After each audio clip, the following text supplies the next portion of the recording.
situasiyaya baxaq. Bu düzdür, üzvü kimyaya aid situasiyadır, amma artıq atmışam qrupa deyə izah verəcəm. Müəyyən miqdarda asetilen qızdırılmış kömür olan borudan keçirilir. Uşaqlar, biz bilirik ki, asetilen aktiv kömür iştirakı ilə trimerləşmə reaksiyasına girir. Yəni 3 mol asetilendən biz 1 mol benzol alaraq. Bu asetilenin kömürlə reaksiyasıdır. Alınan bu maddəni iki ayrı qaba. X maddəsi bu arada benzoldur, bu heç.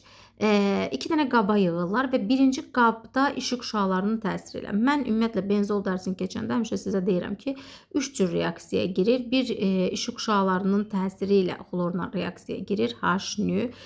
Bu zaman C6H6 xlor 6 əmələ gəlir. Düzdür? C6H6 xlor 6 və işıq şüalarının təsiri ilə onda burada 3 molda xlor reaksiyaya girir və birləşmə reaksiyasıdır. İkinci qabda isə deyir ki, deməli ikinci qabda məhsul dəmir xlorid katalizatoru iştirakı ilə dəmir 3 xlorid. Birə-bir.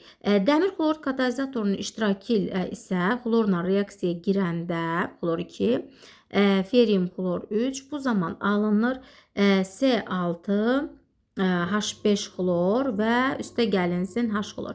Yəni əvəz etmə reaksiyası baş verir və 1-1 nisbətdə həqiqətən də bu reaksiyadır. Bir dənə də reaksiyası var.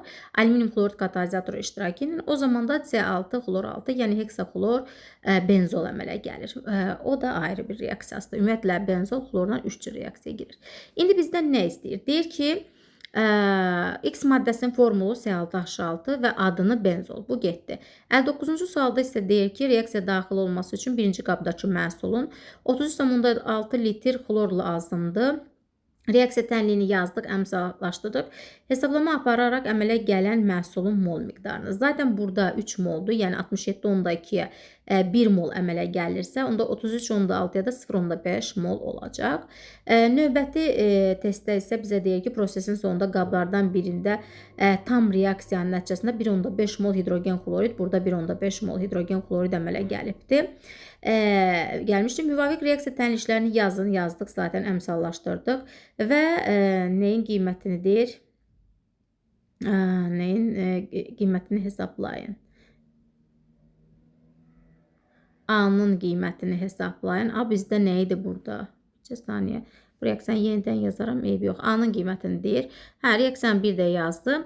Demək, ikinci reaksiyamız nə idi? Benzolun xlorla reaksiyası. Bu zaman dəmir xlor katalizatorun iştirakı ilə C6H5 xlor və H xlor. Və bizə deyir ki, 1,5 mol hidrogen xlorid əmələ gələrsə, 1,5 mol hidrogen xlorid əmələ gələndə 1 mol benzol, daha doğrusu 1 mola 1 moldursa, 1,5 mola da 1,5 mol benzol reaksiyaya giribdir.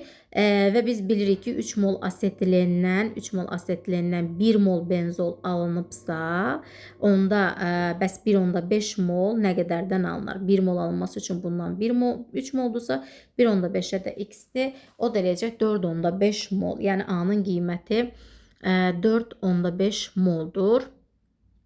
Bu arada A-nın qiyməti 4,5 mol burada reaksiyaya girib. Bizə başqa burada ipucu verirmi ki, digər reaksiyada nə qədər giribdir?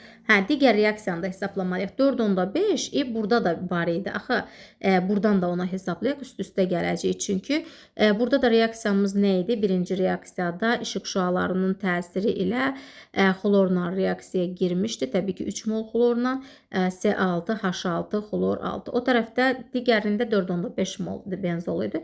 Gəlin buna baxaq. 33,6 litr xlor qazı sərf olundu. 67,2-yə bundan 1 moldursa, 33,6-da da burada 0,5-dir. 0,5 də burada 4,5, 0,5.